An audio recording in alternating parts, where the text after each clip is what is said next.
This story is going to be a little bit different than most that you've heard. My name is Melissa, and I can read people's thoughts. I can prove it too. I know what you're thinking right now. You're thinking I'm full of crap. Okay, well, that was an easy one, but for real, it's something I've been able to do for quite a while now. I know it sounds like I'm a total whack job and completely crazy, but it's real, and to be honest, it's kind of ruining my life. Let me tell you how it all got started.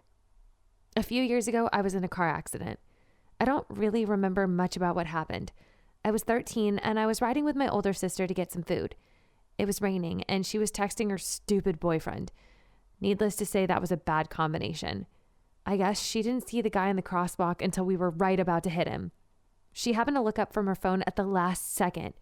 She swerved to not hit him, but she lost control of the car because the pavement was wet. We slid off the road and the car ended up flipping like 4 or 5 times, and then we rolled down a steep hill. She broke her arm, and I guess I got it worse than she did. I don't actually remember any of it, just what I've been told about the accident. What I do remember is waking up in the hospital about 2 weeks later. Of course, I had no idea that much time had passed. I had no clue what was going on. I had been in a coma for 2 weeks. I woke up and there was a doctor standing by my bed talking to the nurse.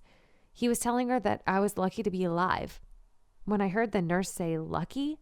This kid's going to be a vegetable for the rest of her life," I sat up and said, "What?" And they both jumped like they'd seen a ghost.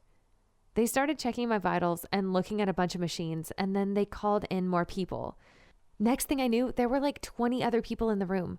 There was so much going on. It seemed super loud. I couldn't understand why it was so loud because I couldn't see anybody's lips moving, but it sounded like I was in a crowded cafeteria. It didn't make any sense to me.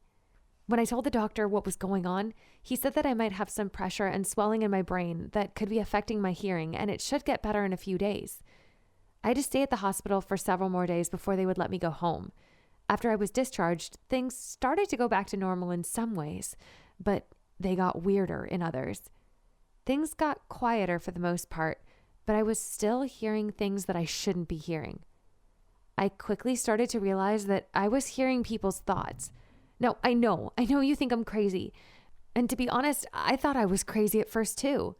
I thought, great, I've got some kind of brain injury now and I'm a total schizo.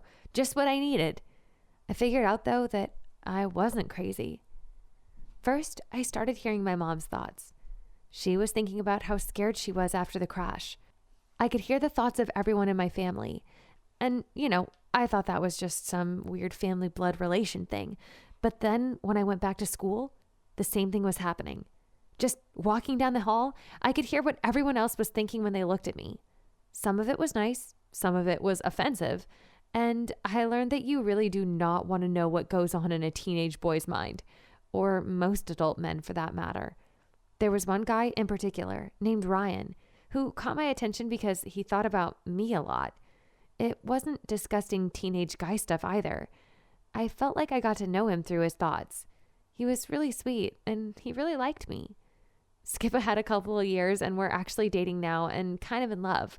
But then something else popped up. To tell the rest of the story, I need to tell you about my really good friend Maggie. She's been my BFF for like a year and a half, and she's really awesome. She's super cute and down to earth. She doesn't wear makeup. She's got long brown hair and a good body, but she doesn't show it off for attention like other schoolgirls do. So one day, me and my boyfriend were walking through the hall when Maggie drops something and bends over to pick it up. Ryan pretends to not be looking at her bending over, but he can't hide his thoughts from me. And I hear him think, "Damn, thank God for yoga pants." He looked really surprised when I hit him in the arm. I was mad at first. But then I remembered that that's how men's minds work, and it doesn't mean that he doesn't love me just because he's looking at somebody else. But then, as time went on, I noticed that he was thinking about her a lot, all the time. Even when she wasn't there, he was thinking about her. He was even thinking about her when he was with me. And we were together, together. I couldn't believe it. My boyfriend was becoming obsessed with my best friend. I got so mad about it that I started to think that maybe I should just leave him and let the two of them be together. But that was until I heard something else. Me and Maggie were walking down the hall one day, and Amber, the popular girl at school that all the guys wanted, was walking in front of us. Maggie was staring straight ahead, and I heard her think, Damn, Amber. Thank God for yoga pants. So, well, that was news to me about Maggie. But so now I've been cursed with this ability or whatever you want to call it. I know that my boyfriend wants my BFF, and my BFF has been hiding from me that she's not straight. So I guess the good news is I don't have to worry about Maggie sleeping with Ryan, but I don't know if I want to be with him anyways if he's going to spend all of his time thinking about somebody else. And the worst part, I can't talk to either of them about this because if I tell them the truth, they will either think I'm crazy or they'll be scared to be around me. What should I do? Thanks for watching. If you've enjoyed this video, be sure to subscribe and comment below. Let me know what you think. Thanks, guys.